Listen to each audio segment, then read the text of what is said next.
বাচ্চাদের খাবার নিয়ে কোন মা চিন্তিত নয় বলেন?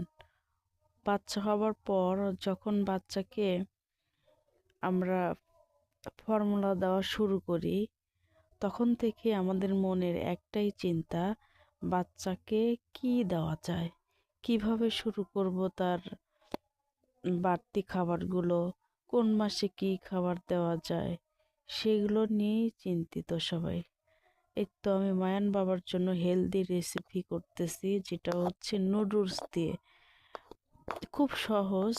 নুডলসটা গরম পানিতে একটু সিদ্ধ করে, সাথে হালকা একটু মশলা দিয়ে, আর সাথে একটা ডিম ছেড়ে দিয়েই মানে একটু নাড়াচাড়া করে নামিয়ে ফেলা। এটা কিন্তু ভীষণ উপকারী।